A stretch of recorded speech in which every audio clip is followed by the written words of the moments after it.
రంగంపేట మండలం సింగపల్లి గ్రామంలో 45 లక్షల రూపాయలతో నిర్మించిన కాజ్వేను ఎమ్మెల్యే నలిమిలి రామకృష్ణారెడ్డి ప్రారంభించారు. గత 50 ఏళ్ల నుండి 3 మండలాల ప్రజలు వర్షాకాలంలో సర్వరాయుడు చెరువు పొంగి ఆర్ఎండ్బి రోడ్డు ముంచెత్తడంతో రాకపోకలు స్తంభించేవని, ఈ కాజ్వేను ప్రారంభించడంతో ఎన్నో ఏళ్లుగా ఎదురవుతున్న కష్టాలు తొలగిపోయాయని 3 మండలాల గ్రామస్తులు హర్షం వ్యక్తం చేస్తున్నారు. ఈ సందర్భంగా ఎమ్మెల్యే కాజ్వేను ప్రారంభించి పరిశీలించడం జరిగింది. ఈ కార్యక్రమంలో జిల్లా టీడీపీ మాజీ ప్రధాన కార్యదర్శి యాళ్ల గోవిందు, అనపర్తి ఆత్మ కమిటీ చైర్మన్ వెలుగుబంటి సత్యబాబు, మండల టీడీపీ అధ్యక్షుడు ఉద్దాంతపు శ్రీనివాసరావు, జనసేన పార్టీ నాయకులు తదితరులు పాల్గొన్నారు.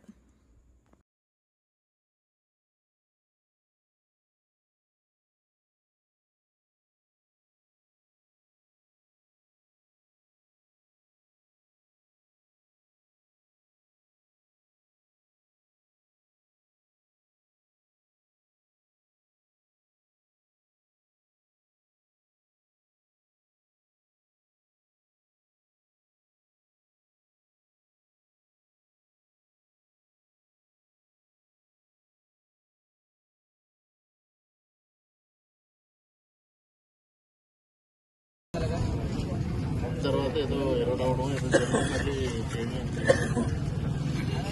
కాంక్రీట్ వేయకుండా మాల్ ఎందుకు వేశారు? మాల్ వేశారు, మాల్ చేశారు. రేపు ఊడిపోతుంది, ట్రాఫిక్ వదిలేదు. క్వాలిటీ ఊడిపోతుంది.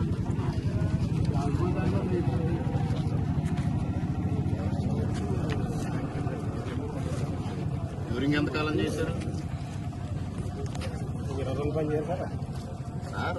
వాళ్ళు ఎవరో మాట్లాడారు, పని చేయించారా వాళ్ళు చేయించారా? అది ఆయన లేకపోతే కాంట్రాక్టర్ తరఫున ఎవరు ఉంటారు వాళ్ళు చెప్తారు కదా మనకెందుకు. సరే, అసలు క్యూరింగ్ ఎంతకాలం చేశారు? చెయ్యాలని తెలుసు కాబట్టి ఎంతకాలం చేశారు అని అడుగుతున్నాను నేను. ఎంతకాలం చెయ్యాలి అని అడగట్లా. ఎందుకు వచ్చిందో ఒకసారి వెరిఫై చేయండి. ఊడిపోద్ది, ఊడిపోగానే పబ్లిక్లో ఎప్పుడెవరు వస్తుంది.